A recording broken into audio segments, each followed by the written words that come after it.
Hello, and welcome back to Haunted Slumber. Before we begin, take a moment to leave a comment and tell me where you're listening from tonight. I always enjoy reading them. Tonight's journey is 2 hours of slow, immersive horror stories, carefully crafted to help you unwind, quiet your thoughts, and gently drift towards sleep. There will be only 2 or 3 ads during the first 10 minutes. After that, the rest of the experience is completely uninterrupted. If you enjoy calm, atmospheric horror made for late-night listening, don't forget to like this video, subscribe, and turn on notifications so you never miss a new story. Now, make yourself comfortable, let your body become perfectly still, and allow the sounds of the outside world to slowly melt into silence. Tonight, as sleep quietly finds you, the darkness begins to whisper, and a forgotten tale awakens in the shadows. So close your eyes, listen carefully, let the night carry you, and drift gently into haunted slumber. Let's begin. Story 1. It happened during a period when I was working as a delivery driver for one of those food delivery companies. I will not name the company, but it was probably one of the big ones you are already thinking about. At the time, I needed some extra money, and delivery work seemed like an easy way to make it. It was not exactly a great job, especially during the hottest part of summer. Sitting in a car for hours, getting in and out in the heat, waiting at crowded restaurants, and sometimes dealing with rude customers could become exhausting very quickly. The pay was not amazing either, but the extra money helped cover bills, gas, and a few other things, so I kept doing it.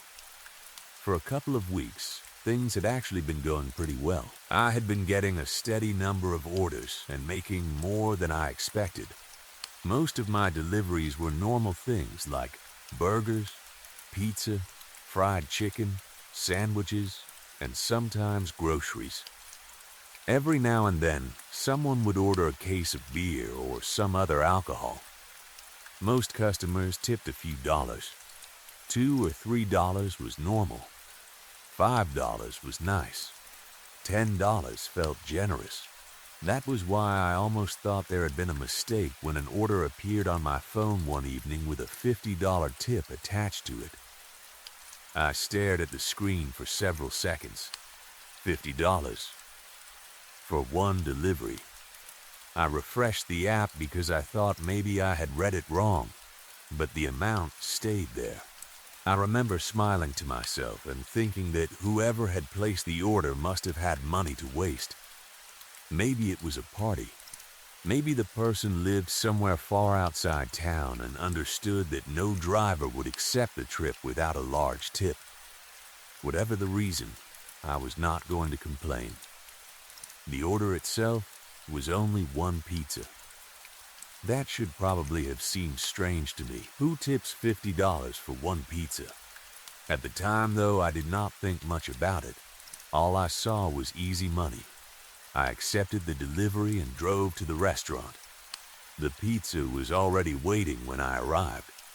I picked up the box, confirmed the order on my phone, and placed it carefully on the passenger seat.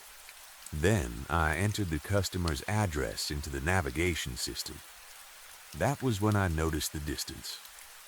The delivery location was around 10 miles outside town. Normally, I would have hesitated before taking an order that far away, especially when it was getting late, because you had to think about the gas you would use and the time it would take to drive back. But with a $50 tip, 10 miles did not seem like anything. I pulled out of the parking lot and started driving. The sun was already beginning to disappear behind the trees by the time I reached the edge of town.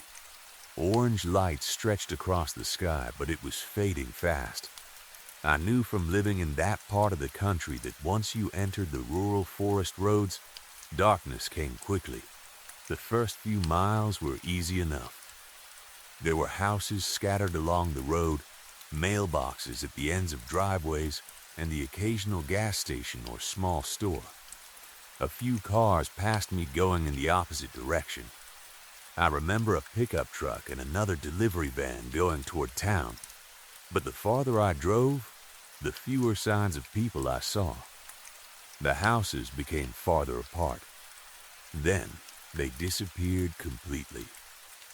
Soon I was surrounded by forest on both sides of the road. There were no streetlights out there. Once the last sunlight vanished, my headlights became the only real source of light. The trees stood close to the road, forming dark walls on either side of me. Their branches stretched overhead, and in some places they almost seemed to meet above the road. I switched on my high beams. Even then, I could only see a limited distance ahead. There is something very different about darkness in the middle of nowhere. In a city, darkness never really feels complete. There are streetlights, buildings, headlights, signs, or something glowing nearby. Out there, darkness felt heavy. It felt like it was pressing against the car. I checked my phone again. According to the GPS, I was still heading in the right direction. A few minutes later, the navigation told me to turn right. I slowed down and almost missed the turn because it was not really a proper road. It was more like a narrow dirt path leading directly into the woods. I stopped for a moment. The path was only wide enough for one vehicle at a time. If another car came from the opposite direction, one of us would have had to back up until we found enough room to pass. I looked at the address again. The GPS definitely wanted me to go down that road. I remember telling myself that people lived in strange places. Maybe there was a farm or cabin farther back in the woods. The $50 tip came back into my mind. That was enough to convince me. I turned onto the dirt road. My tires crunched over loose gravel as I moved deeper into the forest. I lowered my speed because the road was uneven and full of small holes. Every few seconds, a branch brushed against the side of my car. I saw an old sign leaning beside the road. "Keep out." The words were faded and almost impossible to read. A little farther ahead was another sign. "Private property." That one was covered with rust. I started feeling uncomfortable, but I kept driving. I glanced at my phone. No signal. Not one bar. That did not surprise me completely. We were far outside town, and the area was surrounded by hills and thick forest. Still, seeing the empty signal icon made me feel more isolated than before. The GPS was still working though, so I continued. 5 minutes passed. Then maybe another 5. I saw no houses, no cars, no porch lights, nothing. I began wondering whether the address was wrong.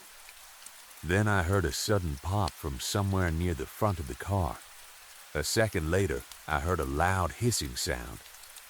The steering wheel pulled hard to one side. Shit, I immediately slowed down and stopped. I switched on my hazard lights and stepped outside. The darkness hit me the moment I opened the door. Without the protection of the car around me, the forest felt enormous.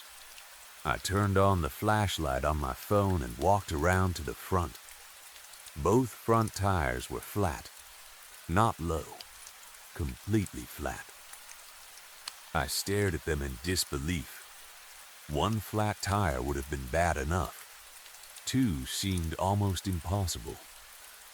I crouched down and tried to see what had damaged them, but the light from my phone was weak. Tiny flying insects immediately gathered around it, getting in my face and making it difficult to see anything. I checked my phone again. Still no signal. There was no way to call a tow truck. I stood beside the car and looked around. At first, I saw nothing except trees.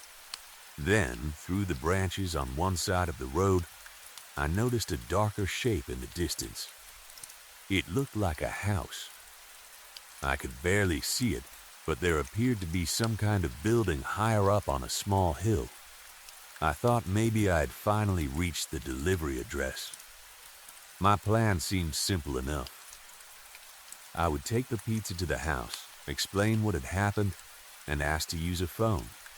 Even if the owner did not have a landline, maybe they had better cell service from the house. I grabbed the pizza and started walking. The hill was steeper than I expected.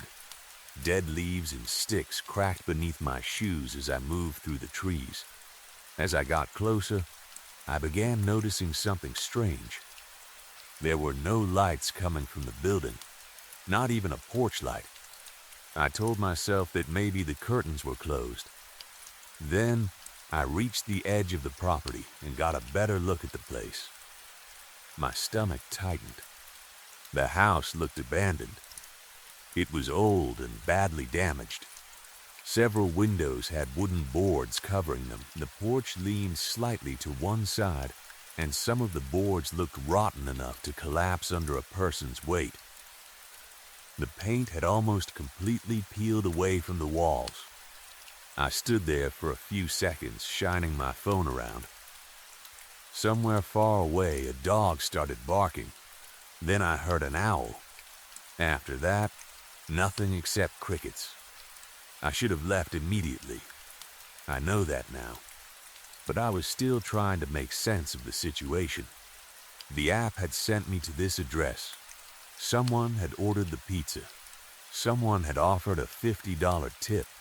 Maybe the house only looked abandoned from the outside. I carefully approached the porch. That was when I noticed the pizza boxes. There were dozens of them. Some were stacked against the wall, others were scattered across the porch. They came from several different restaurants and delivery companies. At first, I thought maybe the person living there was some kind of strange collector. Then I noticed how old some of the boxes looked. I set down the pizza I had been carrying and slowly opened one of the boxes near my feet. The smell hit me immediately. I nearly threw up. Inside was what had once been a pizza. Now it was covered in mold and crawling with maggots. I quickly slammed the box shut and stepped backward. Gagging, I stared at the other boxes. Most of them were still unopened. That was when the situation stopped feeling merely strange. Something was seriously wrong. Why would someone keep ordering food and never eat it? Why were there so many deliveries? How long had this been happening?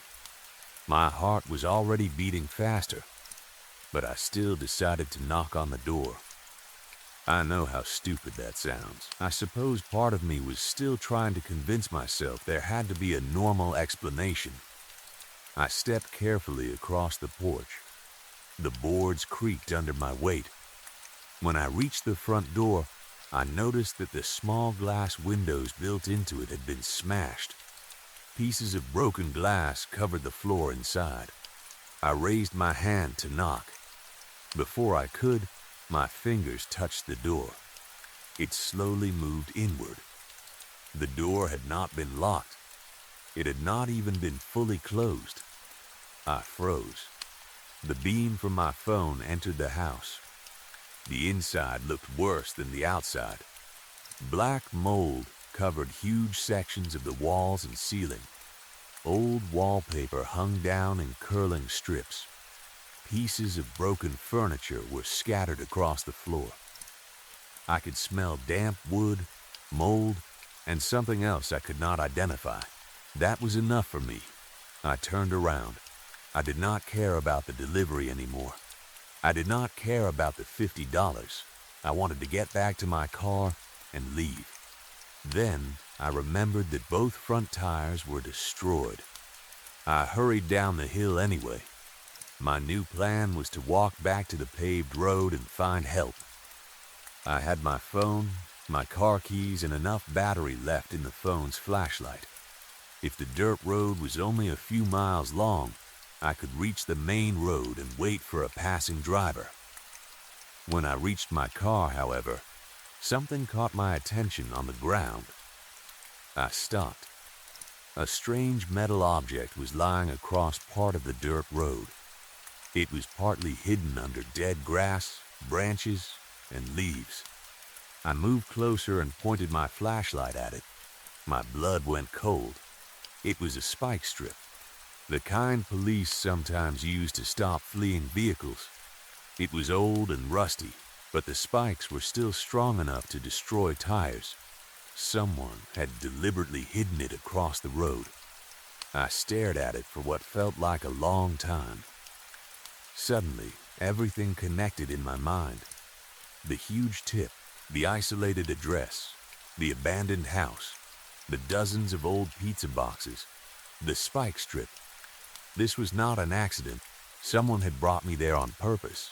Someone wanted delivery drivers to come down that road. And someone wanted to make sure their vehicles could not leave. Real panic finally hit me. I looked toward the trees. For the first time, I had the powerful feeling that I was not alone. I turned off my car's hazard lights because I suddenly did not want to make my location any more obvious than it already was. Then, I started walking quickly back down the dirt road. According to what I remembered from the drive, I was probably around 2 miles from the main paved road. If I moved fast, maybe I could cover that distance in 30 or 40 minutes. 40 minutes did not sound long when I thought about it logically, but walking alone through a dark forest changed everything. Every minute felt much longer. My phone flashlight illuminated only a small circle ahead of me. Everything beyond that circle was completely black. I could hear crickets. I could hear my shoes hitting the dirt. Occasionally, something moved through the bushes. I kept telling myself it was an animal. A rabbit. A raccoon. Maybe a deer. Still, I could not shake the feeling that someone was watching me. I told myself it was paranoia. Of course I felt watched. I had just discovered what looked like a deliberate trap. Anyone would be nervous. I kept moving. Then I heard something. Whoosh. A second later, there was a solid impact against a tree somewhere nearby. I stopped. I turned slowly and shone my flashlight around. Nothing. The forest was empty. I continued walking. Then I heard it again. Whoosh! This time, something struck the tree only a few feet to my right. I pointed my flashlight toward it. An arrow was buried in the trunk. For 1 second, I simply stared at it. My brain did not seem capable of processing what I was seeing. Then instinct took over. I ran. Another arrow flew past. Whoosh! Then another. Whoosh! I could hear them hitting trees and branches around me. Someone was shooting at me. I left the dirt road and crashed into the forest. Branches scratched my face and arms. Thorny bushes caught my clothes. I nearly fell several times because I could barely see where I was going. After running for what felt like several minutes, I realized something terrible. I was making too much noise. Whoever was following me would easily hear me. So I stopped. I switched off my phone flashlight. The darkness became complete. I crouched behind thick bushes and tried to control my breathing. My lungs were burning. My heart was pounding so loudly that I was convinced someone nearby could hear it. I stayed completely still. Seconds passed. Then minutes. I had no idea how long I remained there. The darkness made it impossible to judge time. Then I saw light moving between the trees. A flashlight. It slowly came closer. I heard footsteps. Heavy footsteps. Someone was moving through the woods. The beam swept from left to right. I lowered my head and pressed myself deeper into the bushes. Then the person came close enough for me to see him. He was a large man wearing a hunting camouflage jacket. A hood covered most of his head and face. He carried a crossbow. My entire body went cold. He moved slowly, scanning the forest with the flashlight. He was looking for me. I knew that if he saw me, I might not get another chance to run. I tried not to move. Unfortunately, my body decided to create another problem. I desperately needed to pee. I had been drinking energy drinks throughout my shift. That was a bad habit of mine during long nights of delivery work. I had already needed to use a bathroom before reaching the house, but fear had pushed the feeling into the background. Now it came back all at once. I tried to hold it. I really did, but I could not. At first, only a little escaped. Then suddenly it became a full stream. It hit the dry leaves beneath me. The sound seemed unbelievably loud. The man stopped. His flashlight turned toward me. I saw him lift the crossbow. I jumped up and ran. I did not think. I simply ran. Branches struck my face. I heard the man moving behind me. His flashlight bounced through the trees, sometimes lighting the ground beside me. He was chasing me. I kept going until my legs began to feel weak. I was not an athlete. I definitely was not built for running through a forest in the middle of the night while being hunted by a man with a crossbow. But fear gave me enough strength to continue. After several minutes, I noticed the footsteps behind me becoming slower. That gave me hope. Maybe he was getting tired too. I pushed forward. Eventually, I broke through the trees into a small clearing. I stumbled several steps and nearly collapsed. Then I realized something. The man had stopped following me. I turned around. He stood near the edge of the trees. I could see the flashlight in his hand. The crossbow was still raised slightly, but he was not coming any closer. He seemed afraid to enter the clearing. At first, I did not understand why. Then I looked behind me. I almost screamed. Standing in the center of the clearing was an enormous wooden figure. It looked like some kind of human shape, but its proportions were wrong. Its arms stretched outward. Huge curved horns, almost like the horns of a ram, rose from its head. The entire thing appeared handmade from thick pieces of dark wood. At its feet, several black candles were burning. Their flames were small, but enough to cast strange moving shadows across the figure.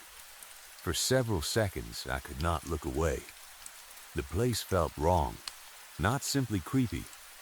Wrong. There was a smell in the air. Metallic, rotten, something like old meat mixed with wet soil. Then the wind moved through the clearing. I heard metal creaking somewhere above me. I slowly turned. Several cages were hanging from the trees. They were suspended by chains. Some were small, others were large enough to hold a person. I turned on my phone flashlight. At first, I could not understand what I was seeing inside one of them. Then, the light moved across something white and black. Bones. A rib cage. Charred human remains. I felt my stomach turn. Whatever that place was, I did not want to understand it. I looked back toward the man with the crossbow. He was still standing outside the clearing. He refused to enter. That frightened me almost as much as the bodies. Whatever he was willing to do to me, he was apparently more afraid of that place. I did not stay long enough to find out why. I turned and ran through the opposite side of the clearing. I entered the woods again and kept moving. I had completely lost my sense of direction by then. All I knew was that I wanted to get as far away from that clearing and the man as possible. I walked and stumbled through the forest for what felt like hours. Sometimes I ran. Sometimes I stopped and listened.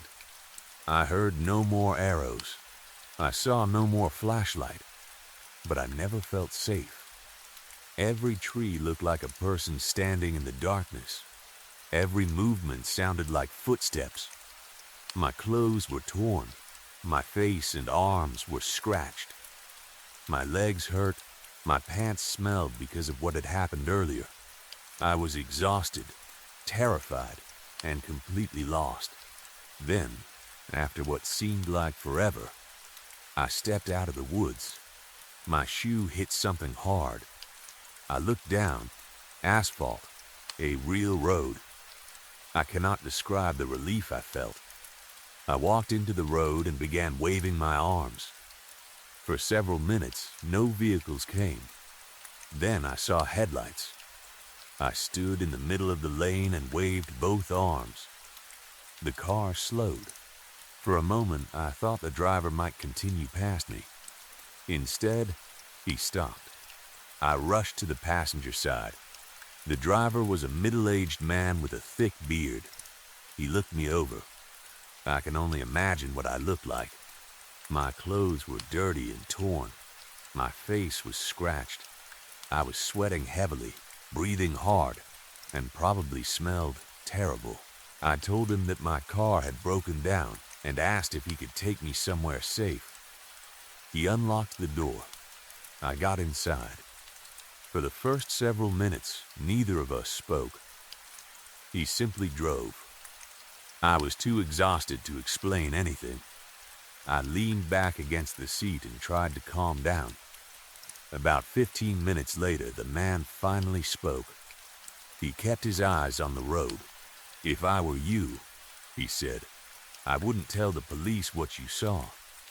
I turned toward him. "What?" "Tell them your car broke down in the woods," he said. "Nothing more." I stared at him. He continued. "There are powerful things involved out there. Things you don't understand. Things you don't want to understand." My skin began to crawl. "How do you know what I saw?" He did not answer that question. Instead, he said, "Do yourself a favor. Walk away from it." I did not know what to say. I suddenly became nervous sitting beside him. For all I knew, he could have been connected to the man in the woods. But he continued driving toward town. Eventually, he stopped outside a police station. I got out. Before I could ask his name, he drove away. I stood there for a few seconds, watching his taillights disappear. Then I entered the station. His warning stayed in my head. Part of me wanted to tell the police everything immediately. Another part wondered whether that would somehow make the situation worse. I eventually explained that I had been delivering food. My car had become disabled on a dirt road, and someone had attacked me in the woods. I was careful about how much detail I gave them.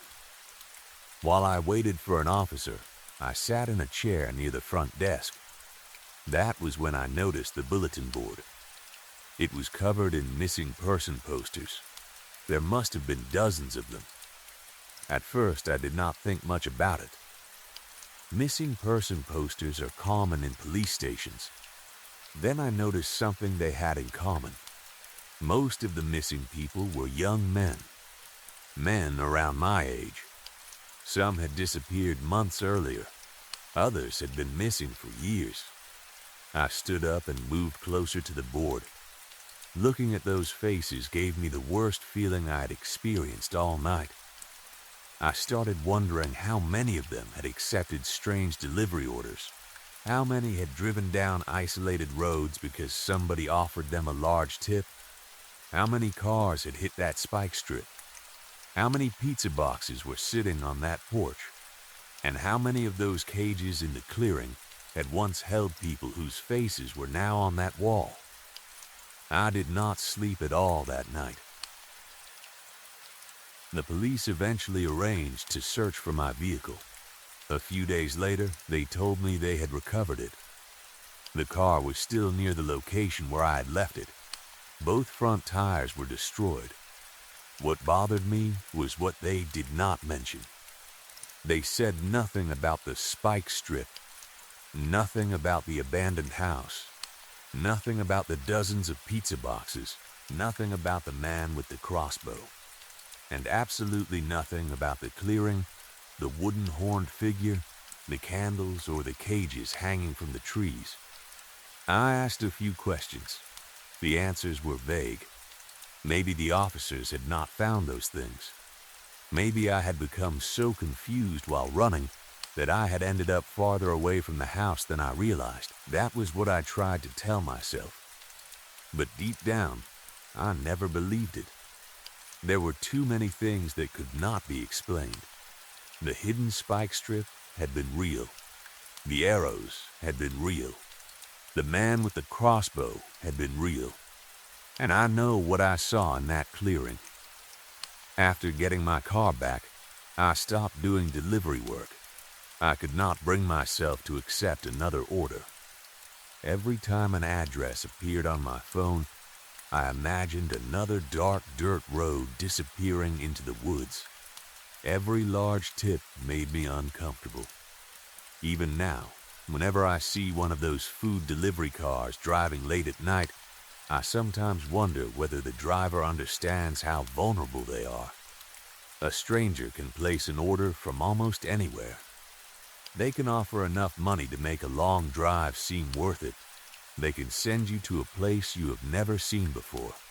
And sometimes, by the time you realize you were never really delivering food at all, you may already be exactly where they wanted you. Story 2, I cannot remember exactly when he first appeared in our basement. That is the strange part. There was no big moment, no loud crash in the middle of the night, no flash of light outside my bedroom window, and no warning that anything in my life was about to change. One day, the basement was just a basement. It was cold, dusty, and mostly filled with boxes my parents had forgotten about. Then, on another day, he was simply there. I was 12 years old at the time. I remember walking down the basement stairs because I was looking for an old board game. I think it was Monopoly, though I am not completely sure anymore. My memory has never been very good, especially when it comes to small details. I remember the wooden steps creaking under my feet. I remember the smell of dust and old cardboard. I remember the single light bulb hanging from the ceiling and how it always seemed too weak to properly light the corners of the room. Then I saw him. He was sitting in the far corner. At first, I thought someone had broken into our house. My whole body froze. I nearly screamed for my parents, but then I noticed the wings. They were huge. Even folded behind him, they seemed too large for his body. The feathers were pale, almost white, though the basement light gave them a soft gray color. He was thin, with long arms and legs, and his skin looked strangely smooth. His face was beautiful in a way that made it difficult to look at him for too long. He seemed young, but at the same time there was something about his expression that made him look older than anyone I had ever met. He had 6 eyes. That should have scared me more than it did. I remember staring at them for several seconds. They were arranged across his face in a way that should have looked horrible, but somehow it did not. It looked natural on him, like that was simply how he had always been meant to look. He was tied with thick rope. The rope wrapped around his arms, chest, legs, and wings. It was tied so tightly that some of the feathers had bent underneath it. I stood there for a long time without saying anything. Eventually, I whispered, "Are you an angel?" He looked at me. All 6 of his eyes focused on me at once. Then he gave a very small nod. Maybe it was not really a nod. Maybe I only remember it that way because I wanted an answer. He never actually corrected me when I called him an angel, so that was what I decided he was. An angel. In my basement, tied up in the corner. At 12 years old, I was a sensitive kid. I cried when animals died in movies. I once spent 2 days feeling guilty because I accidentally stepped on a beetle. Seeing someone tied up like that made something inside me hurt. I immediately tried to free him. I knelt beside him and started working on the knots. The rope looked old, but it was much stronger than I expected.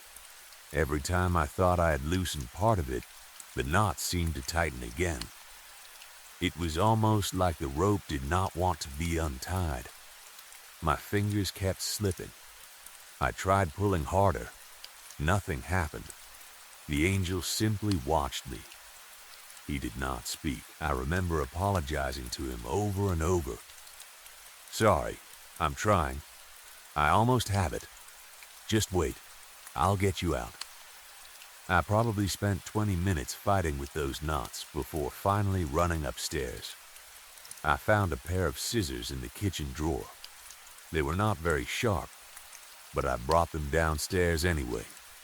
Cutting through the rope took forever. I worked one piece at a time, sawing back and forth through the thick fibers. My hands started hurting. The scissors left red marks on my fingers. The angel stayed still the whole time. When the final rope broke, he slowly stretched his arms. Then his wings opened. I had never seen anything so beautiful. They filled almost the entire side of the basement. For a moment I thought he might fly away. Instead, he looked at me. I smiled. He smiled back. That was the first time. My parents were both gone that day. They traveled a lot for work, even back then. Sometimes they would leave early in the morning and come home late at night. Other times they would be gone for several days. So, for one whole day, the house belonged to me and the angel. I did not know what people were supposed to do with angels, so I treated him like a friend who had never been allowed to have fun before. We watched television. At first, he sat very stiffly on the couch, looking confused by everything on the screen. He seemed especially interested in commercials. I remember laughing because he paid more attention to cereal advertisements than the actual shows. I brought every sugary thing I could find from the kitchen. Cookies, candy, chocolate, soda, ice cream. We ate until I felt sick. Actually, I ate until I felt sick. He seemed perfectly fine. I remember lying on the carpet holding my stomach while he quietly watched another cartoon. I told him I was probably dying. He looked concerned. That made me laugh so hard that my stomach hurt even more.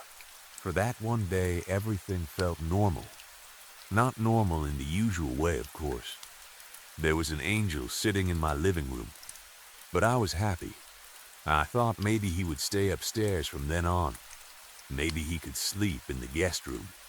Maybe I could hide him from my parents somehow. I had already started making plans in my head. The next morning, he was gone. I panicked. I searched the house.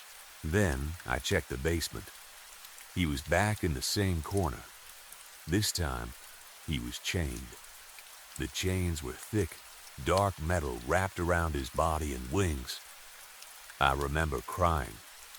I grabbed the scissors again even though I knew they would not work. I tried anyway. The metal barely scratched. I looked for tools in the garage, but my parents kept most of the heavy equipment locked away. I tried a hammer. Nothing. I tried using a screwdriver to open one of the links. Nothing. The angel watched me quietly the entire time. Eventually, I stopped. I sat next to him and cried. He leaned his head against mine. That was when I realized I might not be able to free him again. So I decided I would keep him company. That became our routine. Whenever my parents were gone, I would go downstairs. Sometimes I would sit beside him and tell him about school. I told him which teachers I hated. I told him about the kids who annoyed me. I told him about tests, homework, television shows, books, and everything else that seemed important when I was 12.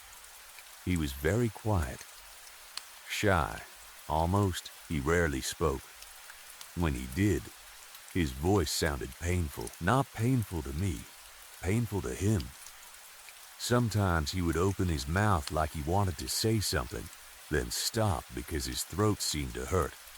I learned not to ask too many questions. Instead, I would bring him food. At first, I brought leftovers. Then I started saving parts of my meals for him. Sandwiches, fruit, soup, anything I thought he might like. He ate very slowly. Sometimes he barely ate at all. Other times he seemed hungry enough to finish everything. I never really understood what kind of food an angel was supposed to eat. I also loved touching his wings. The feathers were softer than anything I had ever felt. When I was younger, I would sit beside him and gently run my fingers through them. He seemed to like it. Sometimes he would close all 6 of his eyes. Those were the moments when he looked peaceful. Sometimes, if his voice was strong enough, he would sing. I never understood the words. It was not English. It did not sound like any language I had ever heard. The sound was soft and strange and beautiful. Sometimes it made me feel like crying even though I was not sad. Other times it made me feel sleepy. Once I fell asleep beside him while he was singing. When I woke up, hours had passed. He was still there, watching me. That was 4 years ago. I am 16 now. My parents travel more than ever. They are almost never home. Sometimes they are gone for a week, sometimes longer. They say they are busy with work. I stopped asking questions a long time ago. I have my own house key. I buy most of my own groceries. I cook for myself. I clean the house. I handle almost everything. Most nights, I sleep in the basement. At some point, my parents started asking why I spent so much time down there. I needed an excuse. So I told them there was mold. I said I had found mold growing in the basement and that I was trying to clean it myself. I told them they should stay out until I was sure it was safe. The lie worked surprisingly well. My parents hate dealing with household problems. They were happy to let me handle it. The strange thing is, I think the mold might actually be real now. At first, there was only a little bit. Dark spots in the corners. I sprayed vinegar on them. Then, more appeared. I used bleach. Then the mold came back.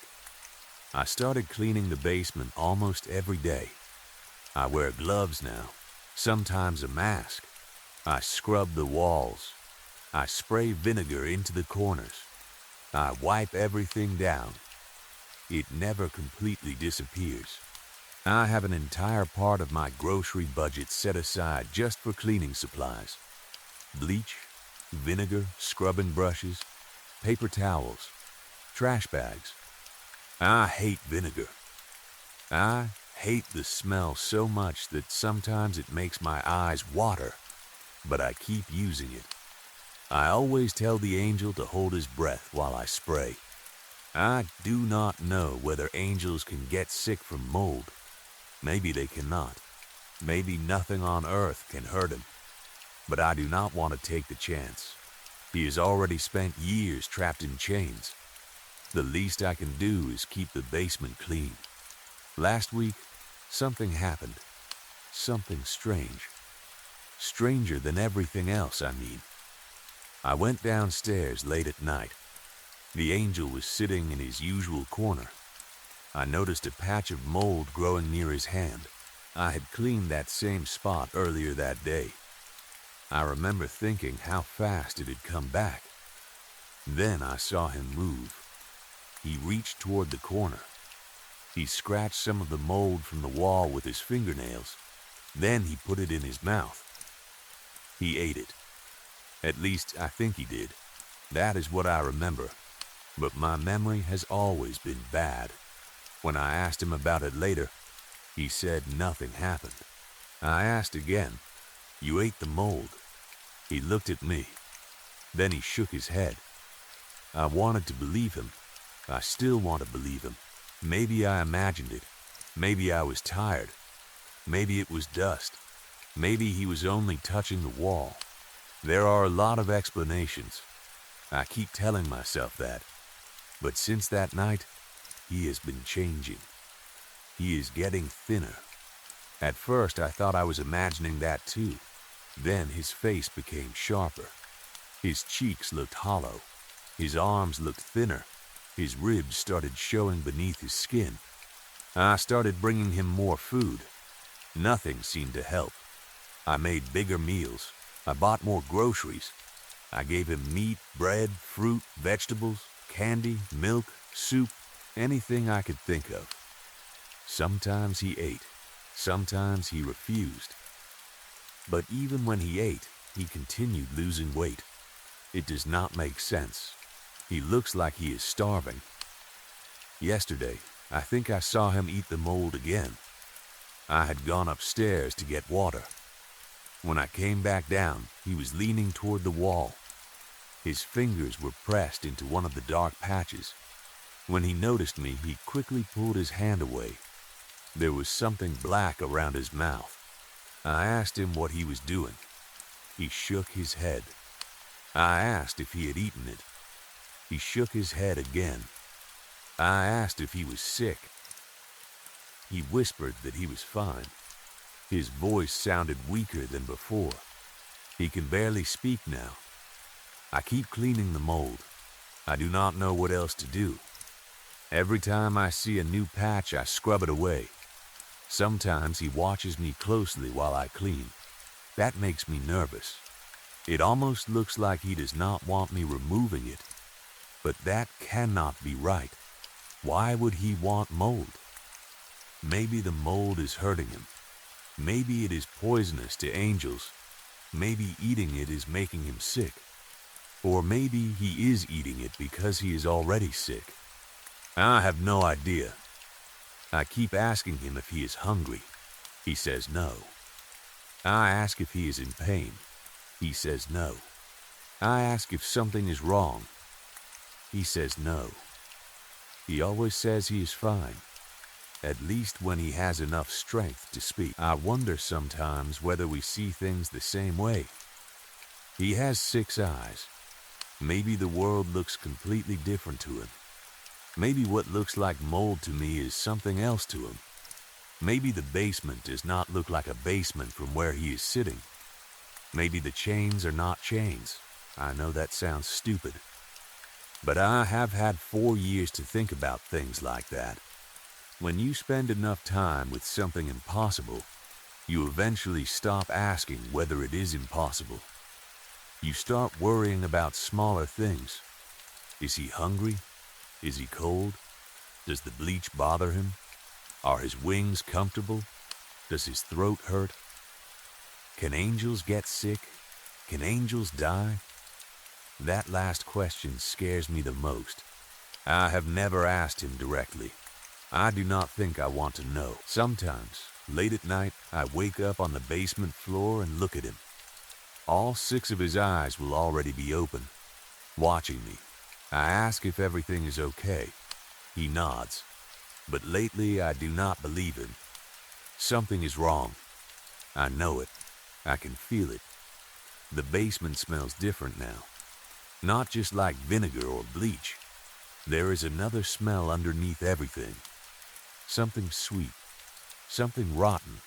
I thought it was coming from the mold. Now I am not sure. Sometimes I think it is coming from him. His feathers have started falling out. Not many. 1 or 2 each day. I collect them. I do not know why. I keep them in a box under my bed. I cannot bring myself to throw them away. Some of the feathers have dark spots on them. I tried cleaning one with vinegar. The dark spots spread. So I stopped. His wings used to fill half the room when he stretched them. Now he rarely moves them. They stay folded behind him. The chains seem looser because he has lost so much weight. I thought that might be a good thing. Maybe if he gets thin enough, he can slip out.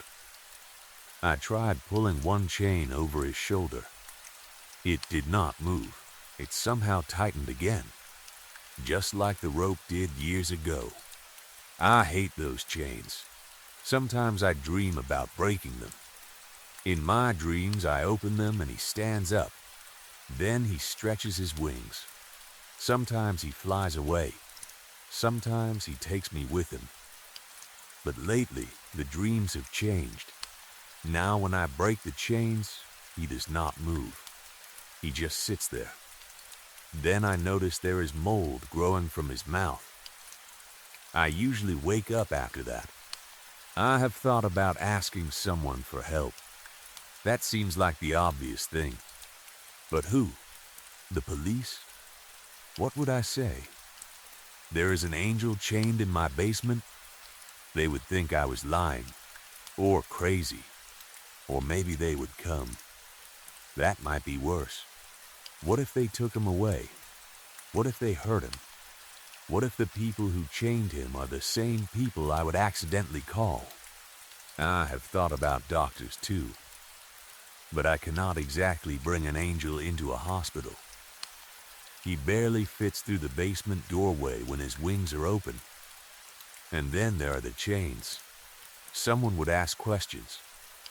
Everyone would ask questions. I have spent 4 years keeping him hidden. Maybe that was wrong. I do not know anymore. Sometimes I wonder whether I should have told someone the first day. Maybe if I had told my parents, they could have helped. But another part of me thinks they already know. I try not to think about that possibility. It makes me feel sick. They never asked how the mold problem started. They never checked the basement. They never asked why I spend nights downstairs. They never questioned how I suddenly started buying so much bleach and vinegar. Maybe they're just busy. That is what I tell myself. They are always busy. They travel constantly. They trust me. That is all. Still, sometimes when they leave for another business trip, I watch their car disappear down the street and wonder whether they are really going where they say they are. I wonder who tied him up again after I freed him. I never saw anyone come into the house. The doors were locked. The windows were closed. The next morning, he was just back downstairs. Chained, I have never asked him who did it. I think I was afraid of the answer. Now I wish I had asked. Maybe he would not tell me anyway. He rarely answers questions about himself. He does not tell me where he came from. He does not tell me why he is here. He does not tell me why he was tied up. He does not tell me who chained him. He does not tell me what language he sings in. He does not even tell me his name. I have always just called him my angel. Sometimes he smiles when I say it. Lately, he does not smile much. Today, I found another patch of mold behind him. It was larger than the others, black in the center, with gray around the edges. I reached for the cleaning spray. He grabbed my wrist. He has never done that before. His hand was cold, very cold. I looked at him. All 6 of his eyes were open. For a few seconds, neither of us moved. Then he whispered something. I could barely hear it. I thought he said please. I asked what he meant. He let go of my wrist. I asked if he wanted me to leave the mold alone. He did not answer. I asked if he needed it. No answer. I asked if it was keeping him alive. He closed his eyes. All 6 of them. I stood there holding the spray bottle for a long time. Eventually, I put it down. The mold is still there. I do not know whether I did the right thing. Maybe it is feeding him. Maybe it is killing him.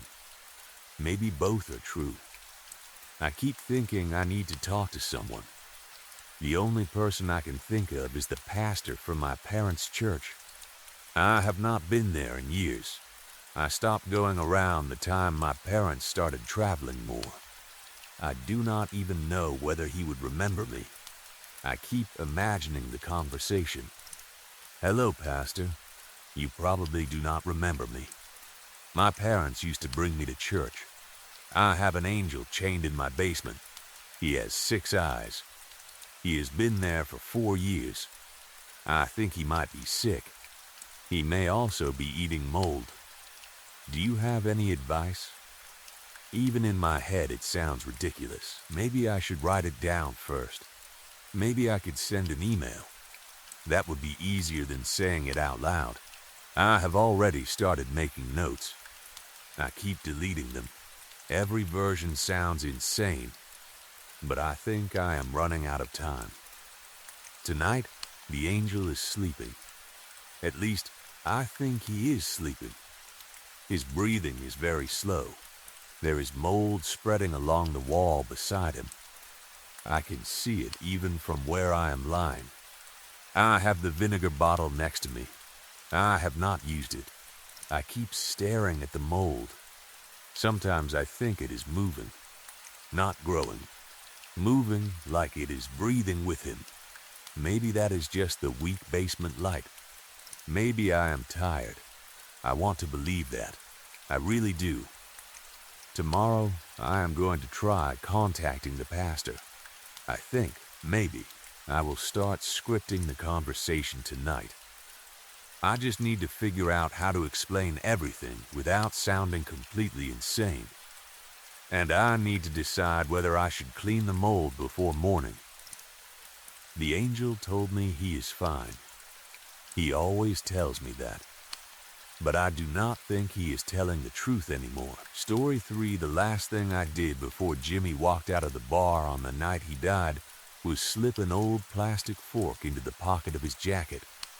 At the time, it meant nothing serious. It was just another part of a stupid joke we had been playing on each other for almost 15 years. The whole thing had started when we were in 8th grade. I honestly cannot even remember how it began. Maybe one of us stole the fork from the school cafeteria. Maybe it had been sitting on a lunch table and one of us decided it would be funny to hide it in the other person's backpack. Whatever happened, the fork became part of our friendship. It was always the same fork. That was important. Over the years, 2 of the 4 middle tines had broken off, leaving only the 2 outside ones.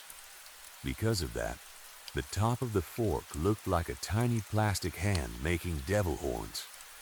The handle was covered in old scratches and a gray layer of dirt that never completely disappeared, no matter how many times either of us tried to clean it. It looked disgusting. It probably had enough bacteria on it to start a new civilization. But neither of us would ever throw it away. The game was simple. If you had the fork, your job was to secretly place it somewhere on the other person, without being noticed. Usually, that meant slipping it into a jacket pocket, backpack, coat, or sometimes the back pocket of a pair of jeans. Then you waited. That was the best part. You waited until the other person discovered it. Sometimes it happened immediately. Jimmy would reach into his jacket looking for his phone and suddenly freeze when his fingers touched the dirty plastic handle. Then he would slowly look at me. I would already be smiling. "You son of a bitch," he would say. Other times, the fork would remain hidden for hours. Once, Jimmy found it inside his backpack while sitting in a college class. He texted me a picture of it lying on his notebook with the words, "I hate you." Another time, I discovered it inside the pocket of an old winter coat almost 2 months after he had put it there. I called him immediately. He answered the phone laughing. "You just found it? You've got to be kidding me. I got you good." "You waited 2 months for that?" "Best 2 months of my life."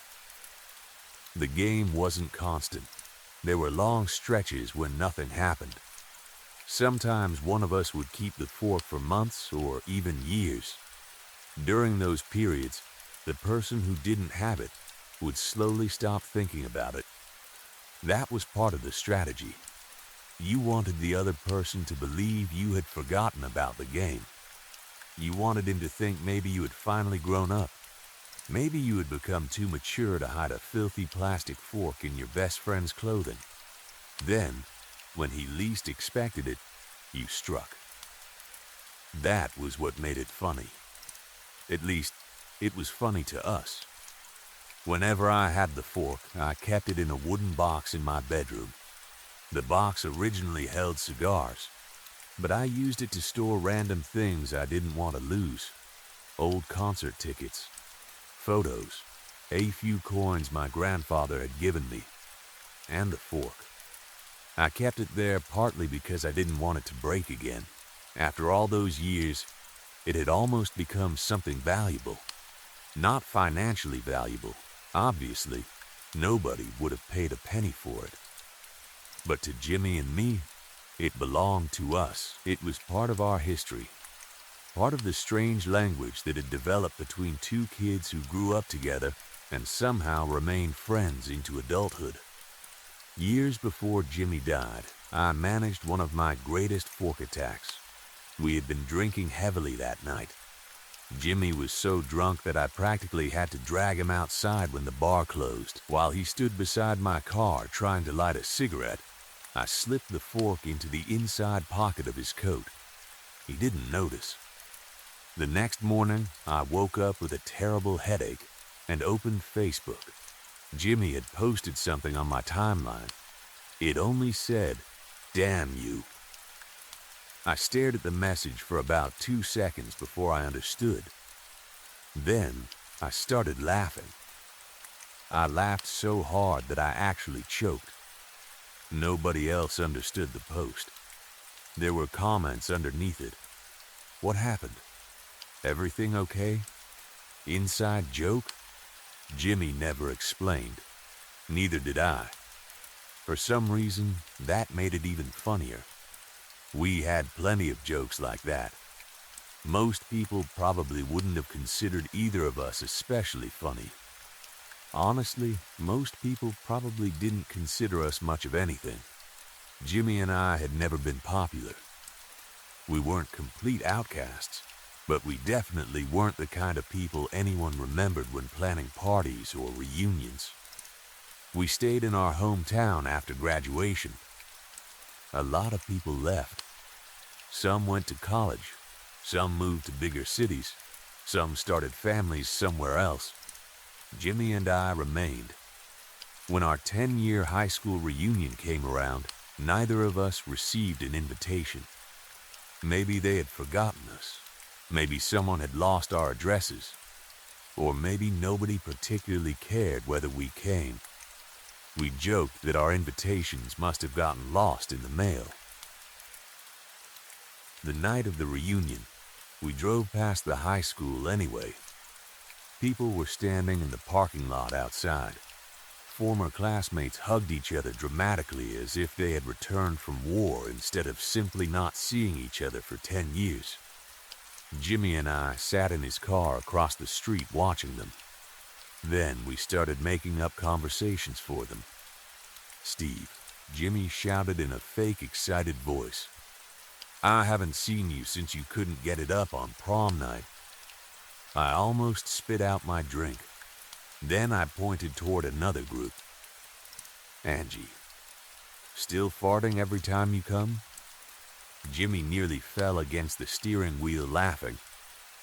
We continued doing that for probably 15 minutes. It was childish. It was stupid. But those were the moments I remember now. Afterward, we drove to our usual bar and got drunk. That was our version of a reunion, just the two of us. There was another level to the fork game that developed as we got older. Sometimes, if you discovered the fork, the smartest thing you could do was pretend you hadn't. You didn't react. You didn't text. You didn't mention it. Instead, you waited for an opportunity and secretly returned it to the person who had given it to you. That was considered a serious victory. It meant you had been forked, discovered the attack, and successfully reversed it before the other person even knew you had found it. Jimmy and I became very good at that. At least, that's what I told myself after he died. I needed to believe it. The night Jimmy died, we were at the bar together like we had been hundreds of times before. I don't remember anything especially unusual about that evening. We drank too much. We complained about work. We talked about people we barely knew. We argued about music. At some point, Jimmy made fun of the shirt I was wearing. I told him he had dressed like the same unemployed mechanic since 2008. Normal stuff. Friend stuff. I had the fork that night. I had been carrying it for weeks, waiting for an opportunity. Jimmy was wearing a dark jacket. When he got up to leave, I saw my chance. He had turned away from me for only a few seconds. I reached into my pocket, pulled out the fork, and quietly slipped it into the pocket of his jacket. He never reacted. At least, I didn't see him react. Then he left. That was the last time I saw him alive. I won't go into the details of how he died. They don't matter to this story. Maybe someday I'll be able to talk about that part. Right now, I still can't. All I will say is that by the next day, Jimmy was dead. I received the news early. For several hours afterward, I moved through the day almost like I wasn't actually inside my own body. People called me. I barely remember the conversations. Someone told me what had happened. Someone else asked whether I needed anything. I kept saying I was fine. Of course I wasn't. At some point that day, I put on the jacket I had worn to the bar. I reached into the pocket. My fingers touched plastic. I froze. For several seconds, I couldn't move. Then I slowly pulled my hand out. The fork was there. The same ugly, dirty plastic fork. 2 broken middle tines. The same scratched handle. I just stared at it. Then I broke down. I cried harder than I had when I first heard Jimmy was dead, because suddenly I understood what must have happened.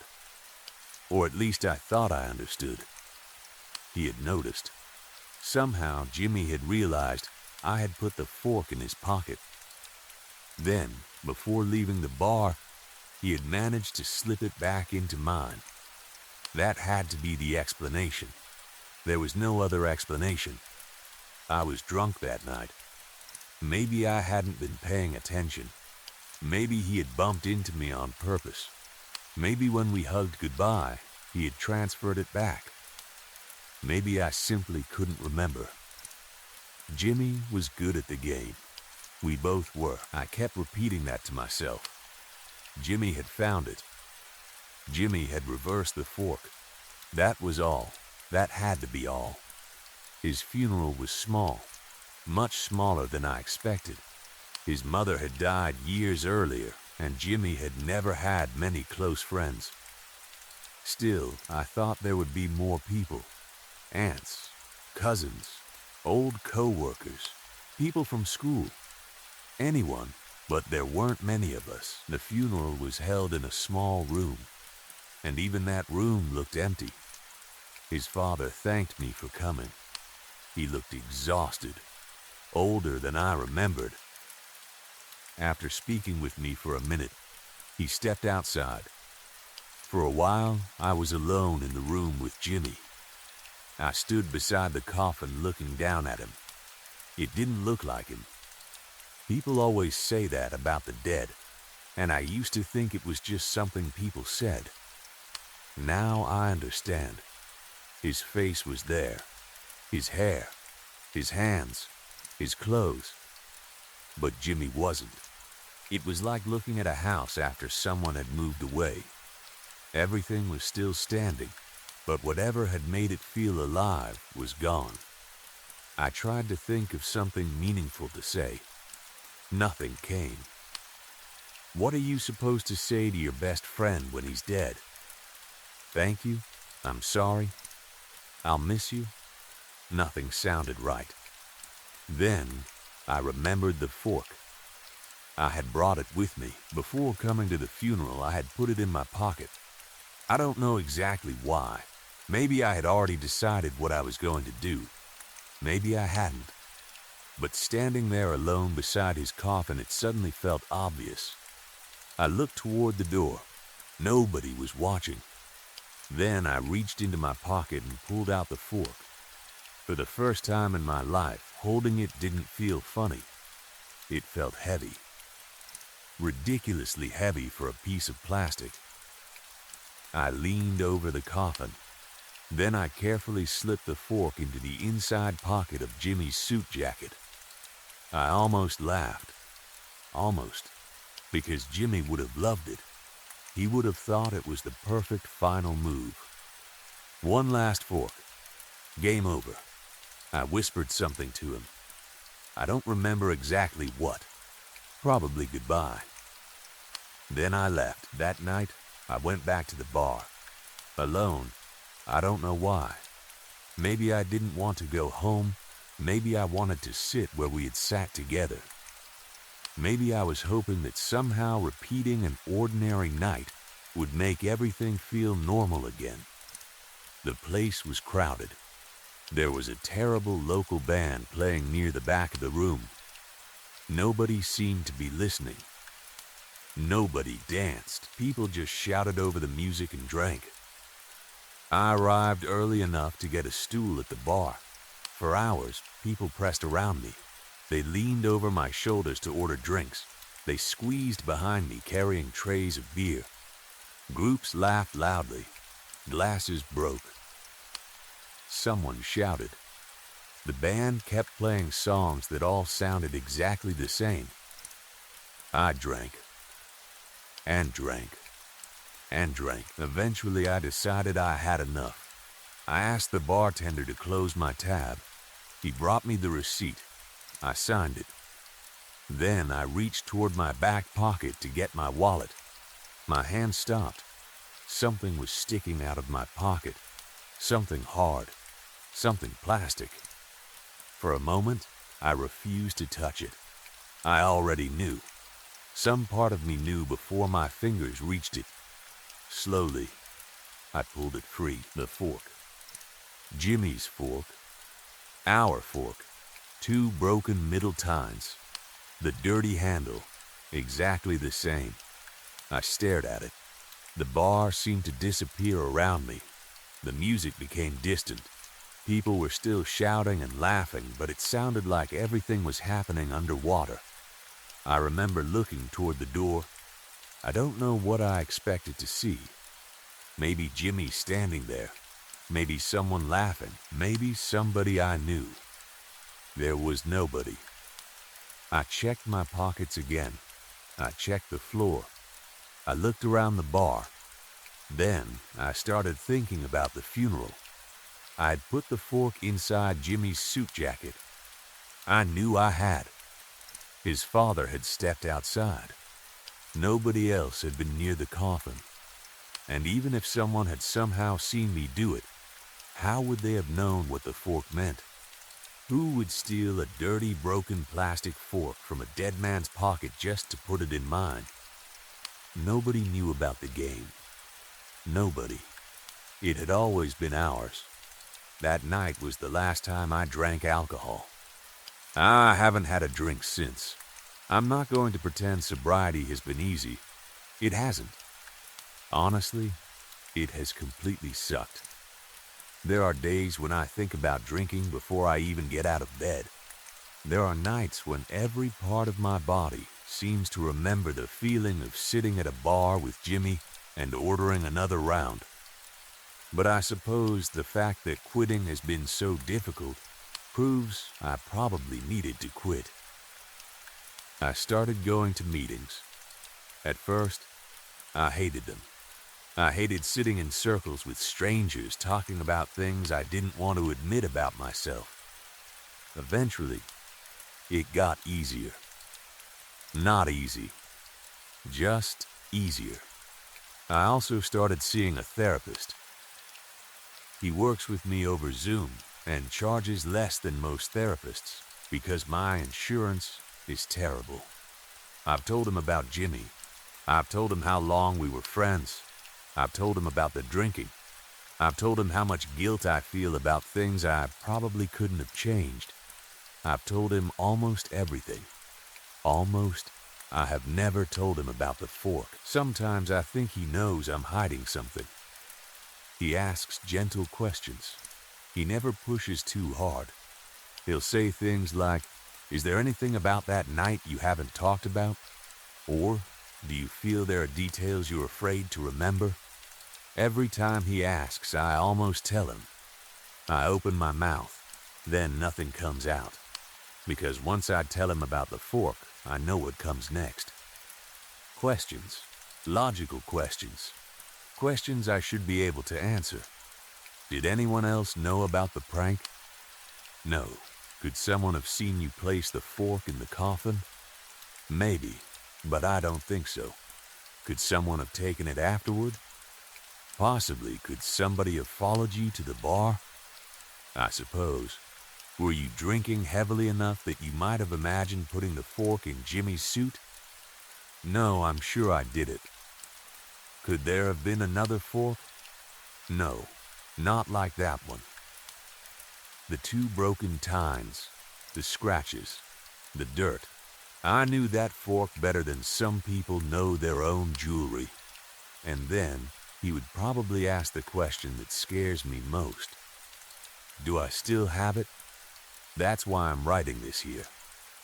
Anonymously, I thought maybe putting the words somewhere would make it easier. Maybe if strangers read this, I'll finally be able to talk about it out loud. Maybe I'll tell my therapist. Maybe not. Because I know what the next question would be. What did I do with the fork after I found it in my pocket at the bar?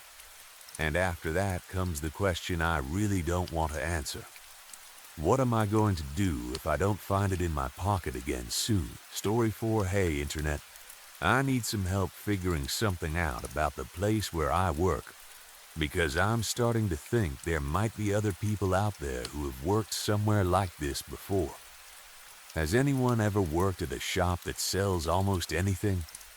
And when I say anything, I don't mean something like Walmart, a supermarket, or one of those huge department stores where you can buy food, electronics, clothes, medicine, and furniture all in one place. I mean literally anything. You can come into this shop looking for a granola bar, a hammer, a bottle of water, or a new pair of socks. And we probably have it somewhere. But you can also come in looking for a potion that will make somebody fall in love with you. Yeah, you read that correctly. We sell things that should not exist. At first, I thought some of it was just fake stuff meant for tourists or weird collectors. You know, cheap magic tricks, strange bottles with colored liquid inside, fake cursed objects, fortune-telling nonsense, and things like that. I was wrong. Very, very wrong. Everything in this shop seems to work. The problem is that it usually works in the worst possible way. I don't understand the place. I don't understand my boss. I don't understand where half of our products come from. And I definitely don't understand why the local authorities seem completely uninterested in all the strange things that happen here. I've reached the point where I have so many questions that I don't even know which one to ask first. So let me start with the most important one. Has anyone ever worked for an extremely tall, skinny man with an almost unnatural appearance? Did he have a shop like this? Did he tell you to call him boss? Did the store have a pet frog? Because if any of that sounds familiar, I seriously need to talk to you. The tall man I'm talking about is my employer. And no, I don't know his real name. Before you call me stupid, let me explain. When I first met him, he never gave me one. I had been looking for work for weeks. My rent was coming up, my bank account was almost empty, and I was at the point where I would have accepted almost any legal job that paid me something. I saw a small sign in the shop window saying they needed an employee. I walked inside, asked about the position, and this incredibly tall man stepped out from somewhere behind the counter. He was thin enough that his suit looked like it was hanging from a coat rack. His arms seemed too long, his fingers were narrow, and there was something strange about the way he stood. He seemed almost folded into himself, like a person who had grown too tall for his own body. I asked his name. He smiled. "Call me Boss," he said. That was it. No first name, no last name, just Boss. At the time, I didn't care. I've worked for strange people before.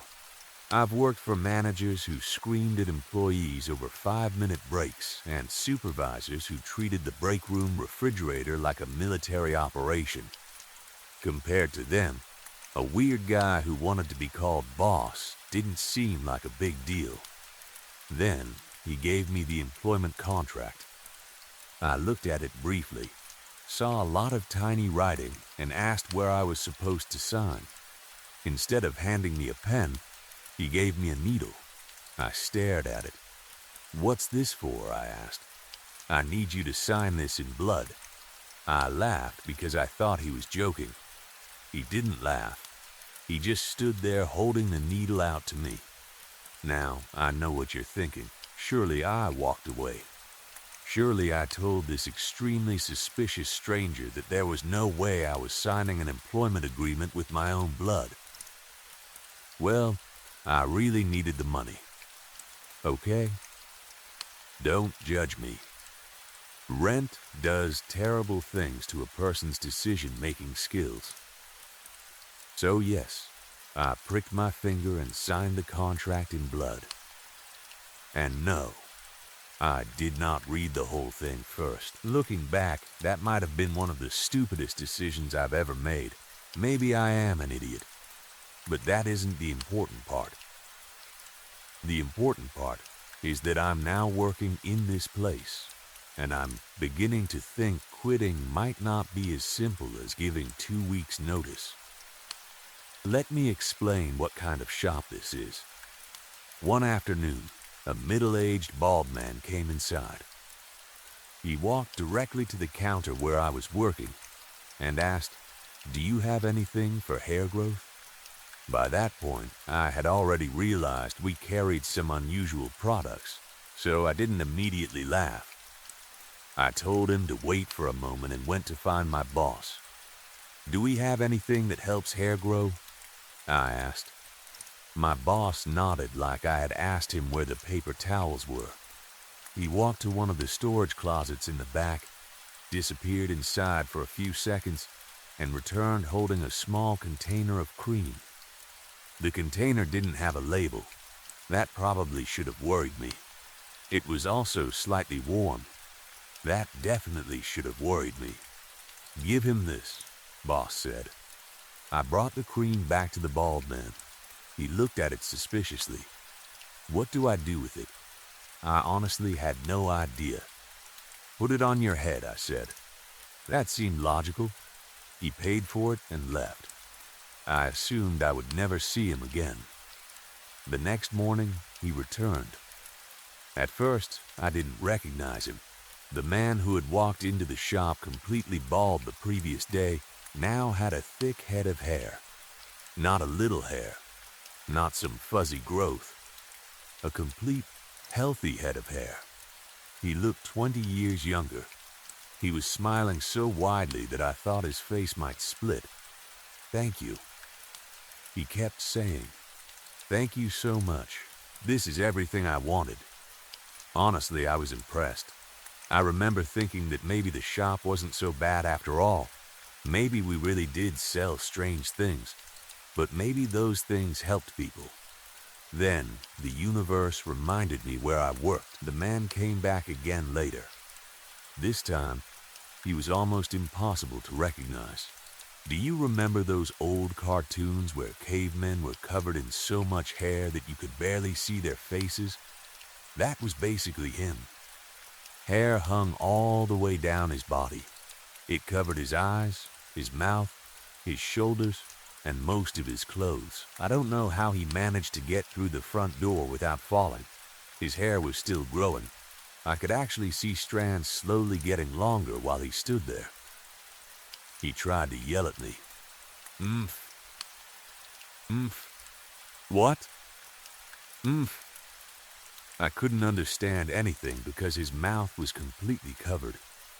He became more angry and started waving his arms around. Then he tripped over some merchandise near the counter. He fell sideways and slammed into one of the cabinets. Several bottles and potions sitting on top of it crashed down on him. Now, I probably shouldn't describe exactly what happened next because I'm almost certain at least one law was broken. But remember when I mentioned that our shop has a pet frog? Yeah, there's a reason we call him Baldy. I'll let you work the rest out yourself.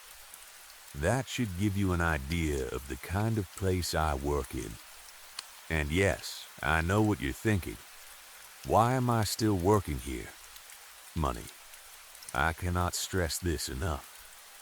I am extremely poor. My paycheck is barely enough to keep me alive, but it is still a paycheck, and at the time I started working here, I was desperate. Which brings me to something else I should probably confess. I stole from my boss. Not much, just some money from the register. I know that sounds bad. I know stealing is wrong. You don't need to give me a lecture, but he pays me minimum wage to work in a shop where people regularly get transformed into animals or nearly killed by supernatural products. I'm not exactly receiving danger pay. I took the money near the beginning of my employment, before I fully understood how dangerous this place really was. At the time, I thought boss was just some strange old man who didn't understand taxes, wages, or modern business. Honestly, I still don't think he understands those things. I'm not even sure he understands what year it is. But now that I've seen what happens to customers who misuse the products, I'm starting to wonder what happens to employees who steal from him. That thought keeps me awake. And the longer I work here, the worse it gets. Another incident happened during the summer. It was one of those extremely hot days where the air outside feels like it's pressing against your skin. A man walked into the shop looking sweaty and tired. He glanced around at the shelves. "What do you sell around here?" he asked. My boss was standing nearby. "Everything," boss replied. The man laughed. That was a mistake. I saw my boss's expression change slightly. He didn't yell. He didn't threaten him. His smile just disappeared. The customer apparently didn't notice. "Well, if you sell everything, give me something to drink," he said. "It's boiling outside." Boss continued staring at him. The man laughed again. "Give me the best soda I'll ever have." I immediately thought, oh no. Boss disappeared into the back room and came out carrying a strange plastic bottle. The liquid inside was blue. Not normal blue. It almost seemed to shine. I thought it might be some kind of energy drink. The customer opened it and took a sip. Boss watched him carefully. The man smacked his lips. Then he shrugged. Meh. That was his exact reaction. Just meh.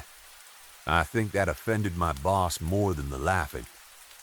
The customer lifted the bottle again and took another drink, then another. Then he didn't stop. At first, I thought he was just thirsty. Then I noticed he wasn't lowering the bottle. He kept swallowing. His eyes became wide. He tried to pull the bottle away from his mouth, but his hands didn't seem able to do it. He kept drinking, and drinking, and drinking. The strangest part was that the liquid never disappeared. I could see the blue drink inside the bottle. The level didn't go down. The man started making terrified noises while still swallowing. His stomach expanded. Then his entire body began swelling. I had never seen anything like it. I didn't even know the human body could stretch that way. His shirt tore. His face puffed up. His arms became round. By the time somebody called the paramedics, he looked less like a person and more like one of those giant exercise balls you see at the gym. When the paramedics arrived, they rushed through the door. Then they saw him. One of them looked at my boss and sighed. Again? That word has bothered me ever since. Again. As if this had happened before. As if this was normal. Boss simply shrugged. The paramedics somehow removed the man. I never found out what happened to him. No police came. No investigators arrived. Nobody shut down the shop. Nothing appeared in the local news. The next morning, everything was normal. That was when I started asking myself a very serious question. What kind of control does my boss have over this town? Because something is wrong here. People disappear. People change. People nearly die. And somehow, nobody seems interested. That is why I'm becoming afraid. I've seen what happens to customers. I don't want to find out what happens to employees. Another thing you need to understand is that people don't always pay with normal money here. Not when they buy the really unusual products. Sometimes boss asks for strange things. A memory. A promise. A name. A lock of hair. A tooth. Once, I watched someone pay for a bottle by whispering a secret into a small glass jar. Boss closed the lid afterward and placed the jar on a shelf. The secret kept whispering inside it for 3 days. I stopped asking questions. My boss himself doesn't exactly look human either. I know I already said he's tall and thin, but that isn't the strangest thing about him. His face is crooked. Not badly injured, just wrong. It's like every part of his face is slightly out of place. His smile stretches a little too far, and his teeth are sharper than human teeth should be. Sometimes, when he looks directly at me, I get the feeling that he's pretending to be a person. He also says things that make absolutely no sense. One evening, while I was restocking shelves, he suddenly appeared beside me. I almost dropped the box I was holding. He looked down at me and asked, "Do you know of the one who waits?" I stared at him. "No," he hummed thoughtfully. "Shame." Then he smiled. "I suppose it is not yet time." And he walked away. What was I supposed to do with that information? I didn't ask. I've learned not to. There was another customer that helped me understand just how unpredictable boss can be. A man came into the shop with his young daughter. I had seen them before. The father was rough. Dirty clothes, bad attitude, always shouting. The daughter was quiet. Too quiet. The first time I saw her, I noticed bruises near her shoulders. I'm not saying I knew exactly what was happening at home, but I didn't need a detective to tell me the guy wasn't winning Father of the Year. On one visit, the man came in looking for pliers. While he was searching through some tools, his daughter noticed a row of dolls. She picked one up carefully. "Can I have this?" she asked. "No," her father snapped. The way he said it made her immediately put the doll down. She didn't argue. She didn't cry. She just looked at the floor. Another time, she saw a picture of a puppy on something near the counter. She asked if they could get a dog. Her father shouted at her again. No, she went silent. That morning, he bought whatever he needed and dragged her out of the store. I saw Boss watching them. He was smiling. Not his usual creepy smile. Something different. I had no idea what he had done. The next day, something huge and hairy came walking through the door. My first thought was that the bald customer had somehow returned. I almost shouted, "Not again." Then I realized this was different. The hair wasn't just growing from the man's head. It covered his entire body, his arms, his chest, his face. Everything. Then I noticed the shirt underneath the fur. I recognized it.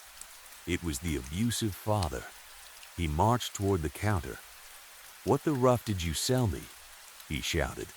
At least I think that's what he said. I stared at him. What? Rough.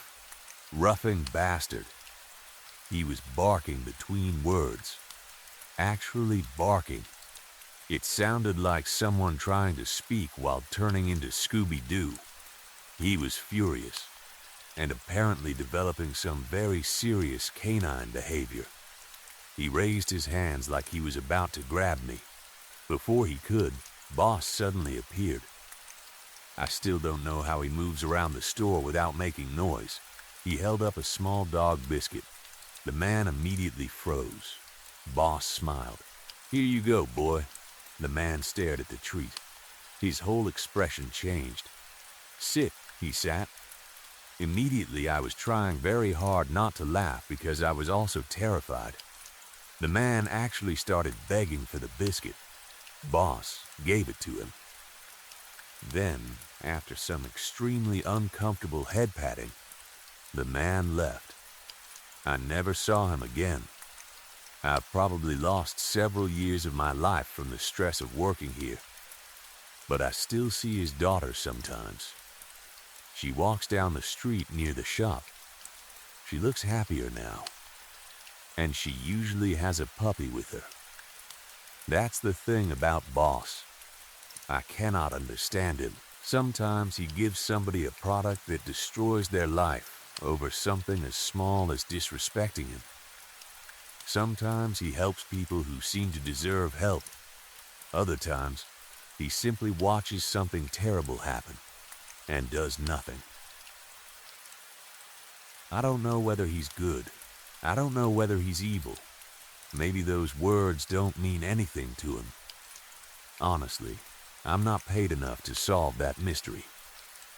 Then yesterday, another customer came in. She was a woman probably in her 50s. The moment she entered the shop, I could tell she had been crying. Her eyes were red. Her shoulders were low. She looked exhausted. She started talking to Boss. Her husband had left her for a younger woman. She said she felt old and ugly. She asked if we had something that could make her beautiful again.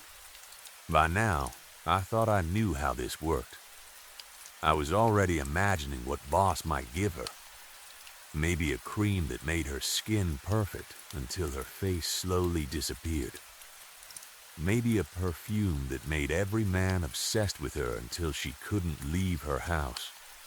Maybe some magic necklace that made her look 20 again but stole years from her actual life.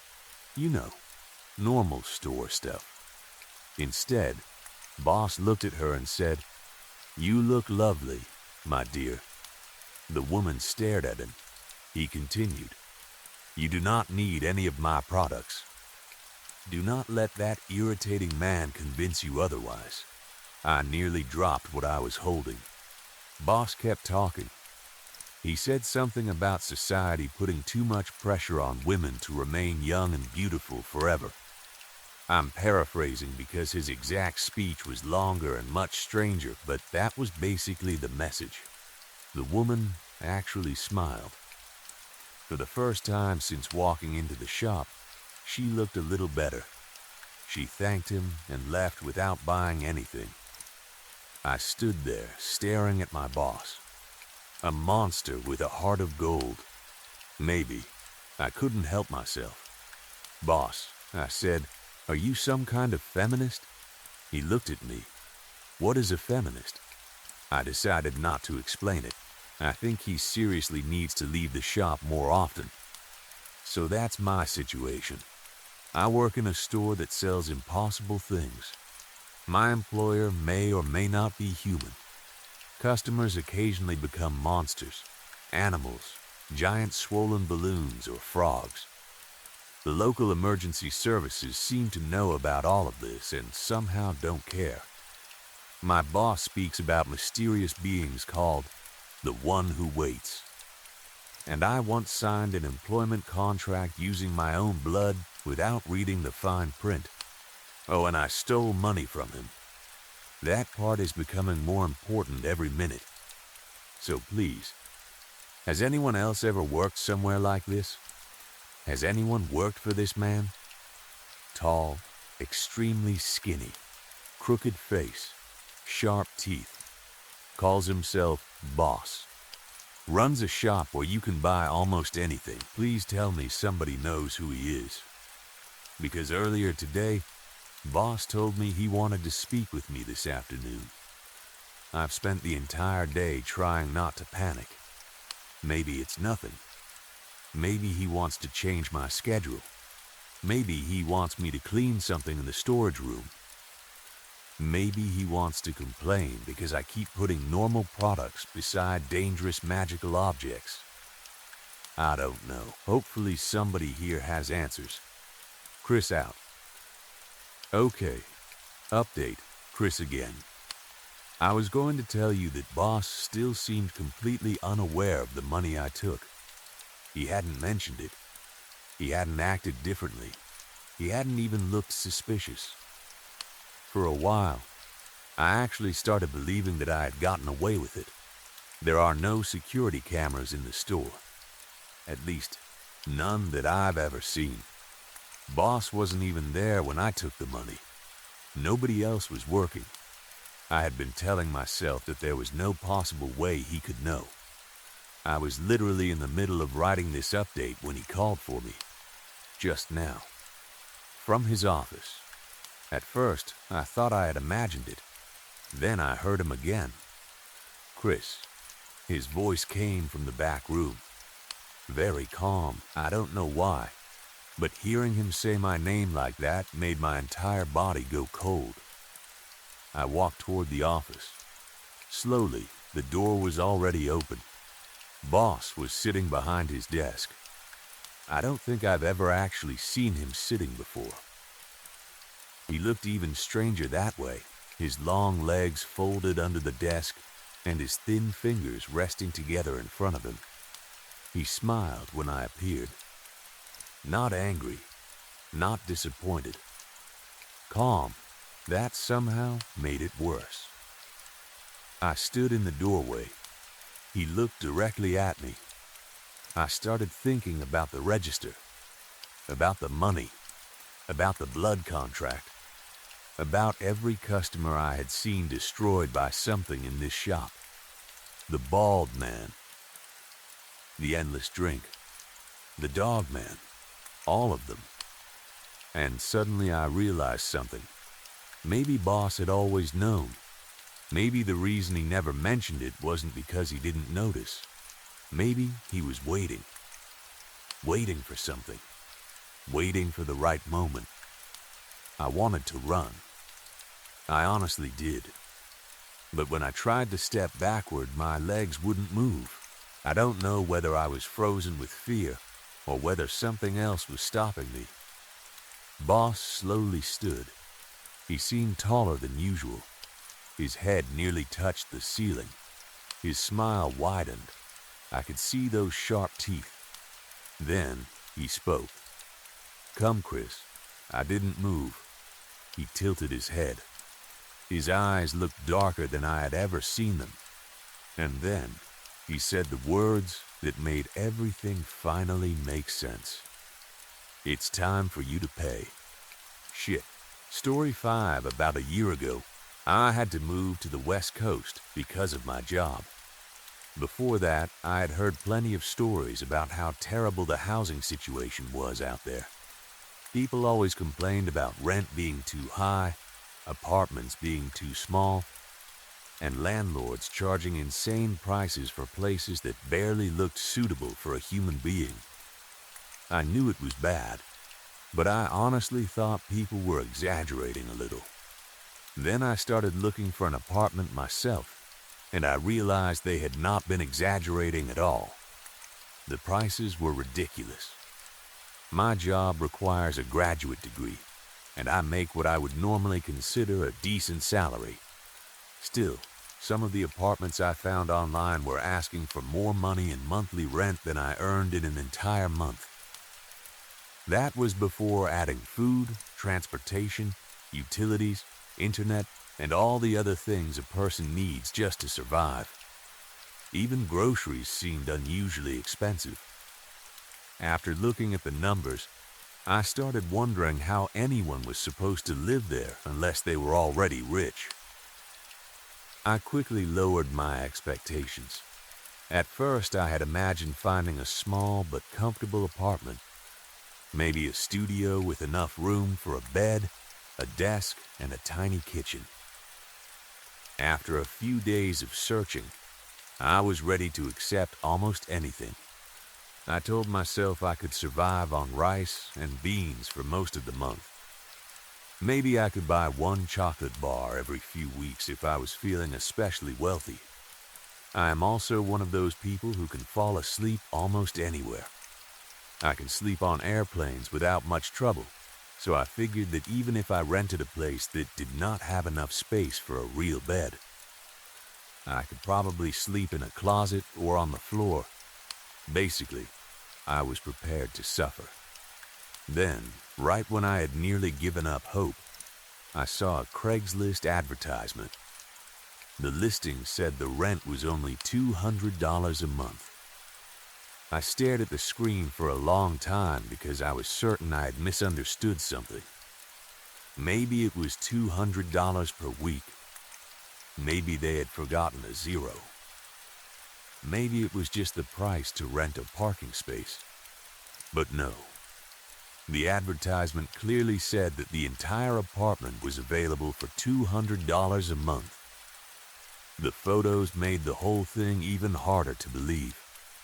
The apartment looked much nicer than anything else I had seen in my price range. It had a real kitchen, not just a microwave sitting beside a sink. It had a bathroom with an actual shower. There was a living room with decent space, and there was even a balcony. A balcony at $200 a month. My first thought was obvious. It had to be a scam. Still, when you are desperate enough, you start taking chances you normally would not take. I decided there was no harm in contacting whoever had posted the listing. I sent a message explaining that I was interested in seeing the apartment. I also told them a little about myself. I explained that I had recently moved across the country for work and was having trouble finding an affordable place to live. I tried to make myself sound responsible, but also slightly desperate. Apparently, it worked. Less than a minute later, I received a reply asking whether I could come to the building that afternoon for a tour. I immediately said yes. When I arrived, I discovered that I was definitely not the only person who had seen the listing. There were so many people waiting outside the apartment that the management had actually set up a numbered ticket system. It reminded me of waiting at the DMV. Everyone seemed equally confused about how such a cheap apartment could possibly exist. I took a number and waited nearly an hour. When my turn finally came, someone directed me upstairs and into the apartment. A large man was waiting inside. He introduced himself as the landlord.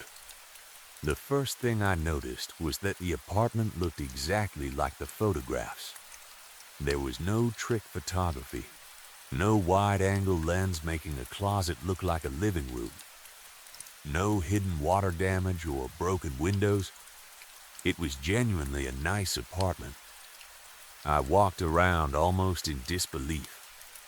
After looking at the kitchen and bathroom, I finally asked the landlord whether the rent was really $200 a month. He said yes. I asked again. He laughed and confirmed that I had heard him correctly. I probably asked him 3 or 4 times because I could not believe it. Eventually, the landlord explained that there was one condition. There was a reason the rent was so low. He called the system microtenancy. According to him, it was a new rental model the building was experimenting with. The idea was simple. I would be the primary tenant. I would officially live in the apartment, keep my belongings there, and treat it as my home. However, other people would be allowed to pay for temporary access to small parts of the apartment. For example, someone who needed a shower could pay to use my bathroom for 30 minutes. Someone who needed a place to rest could pay to lie down in my bedroom for a little while. People might rent the kitchen for cooking, the couch for relaxing, or even just a small section of the living room for some personal reason. The money from these visitors would help cover the true cost of the apartment. According to the landlord, if enough microtenants used the place throughout the month, the building could make far more money than it would by simply charging me normal rent. It sounded completely insane, but I was not exactly in a position to complain. $200 a month was $200 a month. I asked how often these visitors would come. The landlord shrugged and said it depended on demand. I asked whether I would know in advance. He said not always. I asked whether they would have access while I was at work. He said yes. Then I asked whether they might come while I was sleeping. He paused for only a second before saying that nighttime visits were extremely uncommon. I should probably have paid more attention to the way he answered that question. Instead, I smiled and told him the idea sounded brilliant. As far as I was concerned, if he had discovered some strange business model that allowed me to live in a nice apartment for almost nothing, that was his problem, not mine. He took down some of my personal information and asked a few basic questions about my job, schedule, and lifestyle. Then, he told me they would contact me if I was selected. I left the building convinced I would never hear from them again. There had been too many applicants. For the rest of the day, I continued looking at other apartments. Every one of them was depressing. Some were 20 times more expensive than the Craigslist apartment and had less than half the space. One place had a shower installed so close to the toilet that I could probably have used both at the same time. Another had no windows. One landlord proudly told me that the kitchen sink also worked as the bathroom sink. By the end of the day, I had accepted that I was probably going to end up living in some tiny apartment where I could touch both walls at once. Then, the next morning, my phone rang. It was the landlord. He told me I had been selected. According to him, he had been particularly impressed when we met. He said that from the moment he shook my hand, he had a feeling I would be the perfect primary tenant. At the time, I took that as a compliment. A month later, I moved in. For the first week, everything was normal. Then the visitors started arriving. The first few were exactly what the landlord had described. One man came to use my shower. A woman rented my bed for an afternoon nap. Another guy paid to use the kitchen for an hour. One person used the elliptical trainer I had brought with me. At first, the whole thing felt incredibly strange. Imagine walking into your own home after a long day of work and discovering a complete stranger sitting on your couch. Still, the visitors usually kept to themselves. I sometimes tried talking to them, mostly because the silence felt awkward. Long day? I might ask. Or, how did you find this service? Usually, they just looked at me strangely. Very few of them answered. I figured they probably felt just as awkward as I did. Maybe talking to the main tenant made the whole arrangement feel too personal. After a few weeks, I stopped trying. Eventually, I became used to strangers appearing in my apartment. Then things started getting weirder. Some visitors did not seem to be renting anything useful. They would simply arrive and watch me. I might be exercising on the elliptical trainer, and a stranger would stand in the corner of the room staring at me. Not speaking, not using anything, just watching. Sometimes they stayed for 20 minutes, sometimes an hour. Other people brought sketchbooks. They would sit across from me while I ate dinner and draw pictures of me. One evening, I was eating pasta while a middle-aged man sat near the kitchen entrance carefully drawing my face. I tried asking what he was doing, but he ignored me completely. Another visitor tried stealing my socks. I caught him stuffing several pairs into his jacket. When I confronted him, he quietly put them back and walked out. One time, while I was showering, someone entered the bathroom and started tapping on the shower glass. I nearly fell over. When I pulled back the curtain, there was a woman standing there. She did not say anything. She just tapped the glass again, smiled slightly, and left. That was the point when I seriously considered talking to the landlord. But every time I thought about complaining, I remembered the rent. $200. There was no way I could find anything remotely similar for that price. I was afraid that if I became difficult, the landlord would simply replace me with one of the hundreds of people who had been waiting to see the apartment. So I said nothing. I kept telling myself the visitors were strange, not dangerous. Annoying, yes. Creepy, definitely. But none of them had actually hurt me. That changed one night. I was asleep when I suddenly woke up because something felt strange on my face. At first, I thought I was dreaming. Then I realized someone was touching me. Hands were rubbing my cheeks. My eyes opened. There was a person standing over my bed. For a few seconds, neither of us moved. Then I sat up suddenly. The visitor let out a frightened little sound and rushed toward the bedroom door. I was still half asleep and completely naked, so I was not exactly prepared to chase anyone. By the time I got out of bed, the person was already running through the apartment. A moment later, I heard the front door close. I stood there in the darkness trying to understand what had happened. The problem was that locking the front door would not help. The microtenants were given access to the apartment. They could unlock it whenever their reservation allowed them inside. I dragged a chair over to the front door and sat there until sunrise. I did not sleep again. After work the following day, I went straight to the landlord's office.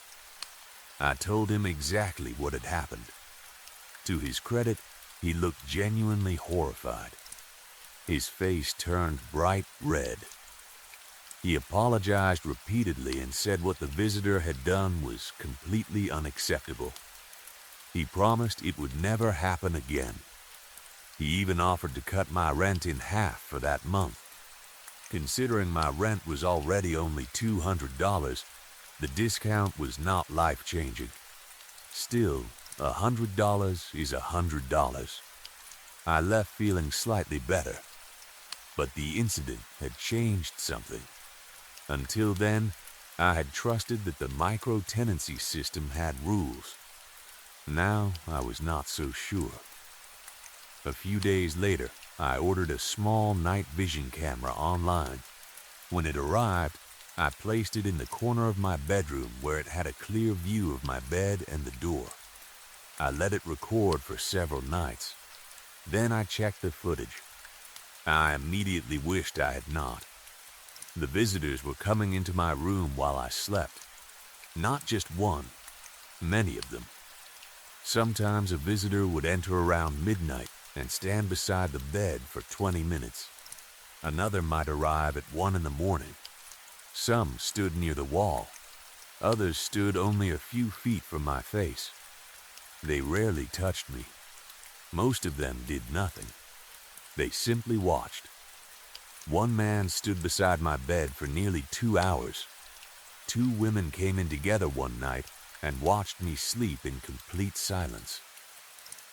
On another recording, 5 different visitors entered my bedroom at different times between midnight and sunrise. I felt sick. I considered calling the police, but I had technically agreed to allow microtenants into the apartment. I had no idea what the legal situation even was. More importantly, I still did not want to lose the apartment. I know how stupid that sounds, but when your rent is $200 on the West Coast, you start convincing yourself that almost anything is acceptable. I told myself they had not hurt me. They were just watching. Creepy people existed. Maybe that was all this was. The next night, I decided to stay awake. I turned off the lights and lay in bed pretending to sleep. For what felt like hours, nothing happened. Then, around 2 in the morning, I heard the front door unlock. My entire body became tense. I heard someone entering the apartment. Soft footsteps moved through the living room, then into the hallway. The bedroom door opened. Someone entered. They stopped near my bed. I kept my eyes closed. A few minutes later, I heard the front door unlock again. Another visitor arrived. Then another and another. I could hear them moving around the bedroom. More and more people entered until the room felt crowded. Finally, I could not take it anymore. I jumped out of bed and rushed toward the door. Several people tried to move past me, but I blocked the exit. Then I switched on the light. There were around 10 strangers standing in my bedroom. Men and women, different ages, all staring at me. Nobody spoke. Nobody even looked surprised. "What the hell are you people doing in here?" I shouted. No response. I tried to sound threatening, although I am only about 5'9" and probably looked more confused than intimidating. Still, nobody moved. Then I noticed something strange. One of the visitors was a woman who looked like she was in her late 30s. There was something wrong with her face. The skin around her eyes seemed to be sagging, not normal wrinkles. It looked loose, almost as though the skin was not properly attached to whatever was underneath it. I stared at her. Then I quickly looked at the others. Their faces seemed normal. Only hers looked wrong. I should have backed away. Instead, I did something incredibly stupid. I rushed forward and grabbed her face. The moment I did, the rest of the visitors ran. They pushed past me and rushed out of the bedroom. The woman I had grabbed started struggling. She shouted something in a language I did not understand. It sounded vaguely Italian, but I am almost certain it was not. As she fought against me, I noticed something even worse. Her skin felt wrong, loose, soft, almost rubbery. And underneath it, something was moving. I froze. There was something beneath her face, something wriggling, something alive. I pulled. Her entire head came off, or at least I thought it did. For half a second, I believed I had somehow ripped a woman's head from her body. Then I realized I was holding a mask. It was like one of those realistic rubber masks used in movies, except far more convincing. I stared at it in shock. That moment of confusion gave her enough time to escape. She twisted away from me and rushed toward the door. As she ran, I saw what had been underneath the mask. I wish I had not. Where her head should have been, there was a moving mass of worms. Hundreds of them, maybe thousands, wet, pale things twisting over one another. There were no eyes that I could see, no normal mouth, no face, just worms. For a few seconds, I could not move. Then the creature disappeared through the front door. I immediately ran to the kitchen and grabbed the largest knife I owned. I spent the rest of the night sitting in front of the door. Nobody else came. The next morning, someone knocked. My heart nearly stopped. Then I heard the landlord calling my name. I quickly put on clothes and opened the door. I expected him to explain everything. Instead, he handed me an eviction notice. I stared at it. "What is this?" He looked uncomfortable. "You attacked one of the microtenants." I immediately regretted everything I had done the night before. I started explaining. I told him that the visitors were not normal people. I told him about the mask. I told him about the worms. I told him something terrible was happening inside the building. The landlord listened quietly. Then he nodded and smiled. That was when I realized he already knew. I suddenly became terrified. I started begging. I told him that maybe I had overreacted. I said I could ignore it. I said that now that I knew what the microtenants really were, I would not be afraid anymore. I even got down on my knees. I told him I needed the apartment. I told him I could still follow the rules. The landlord looked down at me.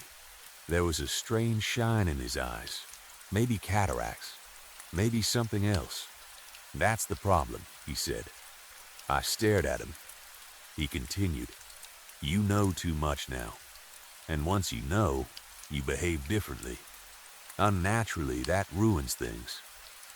I had no idea what he meant. Before I could ask, he turned around and started walking toward the door.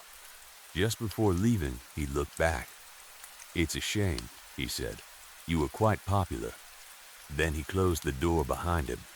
That happened a few days ago. I have 3 more days before I have to leave the apartment. There have been no microtenants since the night I pulled off that woman's mask. Not one. The apartment is completely quiet now. Honestly, I think that scares me more than the visitors did. Sometimes, late at night, I look out through the windows. There are people standing outside, not always in the same place. Sometimes they are across the street. Sometimes they are near the entrance to the building. Sometimes they are standing on the sidewalk, staring directly toward my apartment. Maybe they are normal people. Maybe I am imagining things. Last night, though, I saw one standing beneath a streetlight. He was looking up at my window. He was wearing a shirt. I swear the shirt had my face printed on it. I closed the curtains. I have not opened them since. Anyway, I am still searching for another place to live. So far, everything is too expensive. I already sold my elliptical trainer because wherever I end up next probably will not have enough room for it. At this point, I might honestly be living out of my car for a while. Maybe I will find a tiny room somewhere. Maybe I will end up sleeping in a box under a bridge. I do know one thing. After I leave, that apartment is going to become available again. Sooner or later, the Craigslist advertisement will probably appear again. $200 a month. Nice kitchen. Private bathroom. Balcony.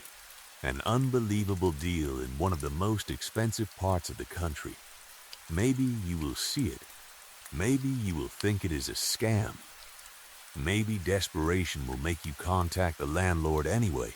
And maybe, when you arrive for the tour, he will shake your hand and immediately decide that you are the perfect fit. If that happens, take my advice. Do not ask too many questions. Do not complain about the visitors. Do not install cameras. And no matter how strange they become, never try to find out what is underneath their faces. Just pretend everything is normal, because whatever those things are, they are not renting the bathroom. They are not paying to use the kitchen. They are not coming to exercise. They are not even coming because they need somewhere to sleep. They are coming because of you. And apparently, they were coming because of me too.